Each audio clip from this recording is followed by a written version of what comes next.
Freshen your drink, Governor. Oh, hey, Chris. Can I interest you in an old fuzzy wig? Old Fezziwigs. I was just looking over your movies and I didn't realize you had so many versions of The Christmas Carol. Yeah, there's a lot of them, a lot of really good ones too. And you know, I was actually thinking the other day, since we're here, we're hanging out, and the camera is set up, why don't we do a top 5 versions of A Christmas Carol?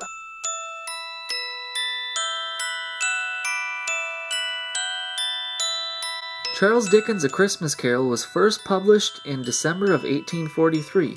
Although it has become synonymous with the holiday season, many people fail to realize it's somewhat of a horror story. A man terrorized by spirits over the course of several days certainly sounds a little eerie, and more often than not, the overall tone is left out of the film adaptations. However, the essence is never lost, and as is the case with any great story, it deserves to be retold and carried on with each passing generation. So first of all, if you've never read the book, make sure you go out and do that. But it's become almost essential over the years to watch at least a couple versions of A Christmas Carol every year. So today we're going to cover all bases, we're going to go through all these different renditions of it, and we're going to give you our top 5 best. So first off, at number 5 is from 1964, Carol for Another Christmas. That was a Rod Serling version of it? Of Twilight Zone fame. So as you can imagine, it kind of has that feel of like a feature-length episode of The Twilight Zone. This actually didn't go over well. It aired one time in '64, and it did not air for a second time until 2012 when Turner Classics brought it back. They have now turned it into somewhat of a yearly tradition, and they air it every year, so check your local listings because it'll be on this year.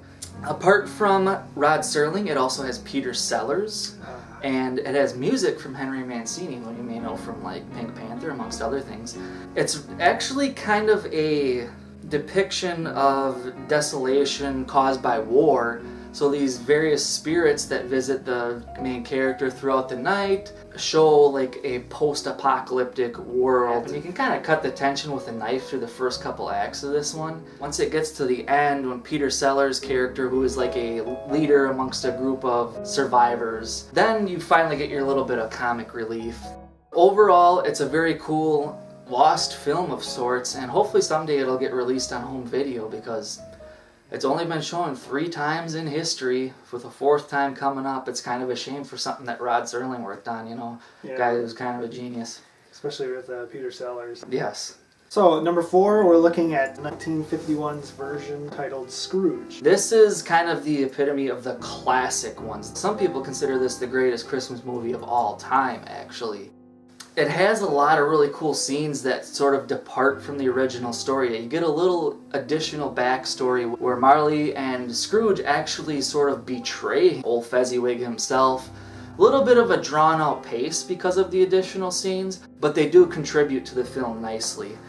Most of these films are usually connected very heavily with the actor that plays Scrooge.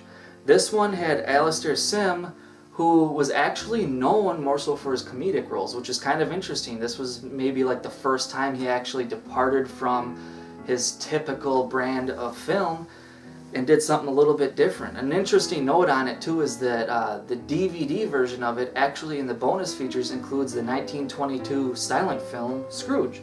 So you get 2 for the price of 1 on that. Alright, so coming up at number 3, we're looking at the 1988 version of Scrooge starring Bill Murray. Definitely a comedy. It's Bill Murray in his heyday before he became like artsy independent film Bill Murray. He plays a miser working at a TV studio as a president. They're going to do a live rendition of A Christmas Carol on Christmas Eve. So he's going to make all these people work on Christmas Eve, so he comes off as a Scrooge of sorts. The concept from the original book is there, but it's a very far departure from that. You don't have any of the original dialogue or settings in there. It's a more modern take on it, but it still has some pretty creepy sort of special effects, the type of thing that would make Tom Savini blush, or some really cool looking stuff with Jacob Marley, the golf ball and the mouse popping out of his head. That's pretty neat. Overall, a great film. Yeah, very good. So at number 2, we're looking at A Christmas Carol starring Patrick Stewart. This throws a lot of people off. You might be surprised to see this so high in the list, but there's one major factor. This I would say it quite easily follows the original book more closely than any version ever has. And Patrick Stewart might seem like an odd choice, because he's more synonymous with, like, you know, Professor Xavier and Picard on Star Trek. But what people don't realize is he did a one-man production of Scrooge for several years, so he knows this story like the back of his hand, basically. So, before we get to number 1, how about some of the worst versions ever? Well, the worst one that comes to my mind is the 2001 version, where none other than Nicolas Cage does the voice for Jacob Marley.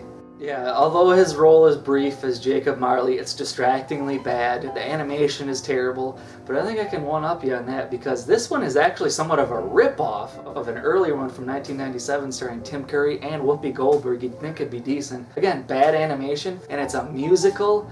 That doesn't tend to go over well, kind of like the 1970 version, another musical that just wasn't good. If you're looking for a musical rendition of A Christmas Carol that's good, go with the Muppets one. That's awesome.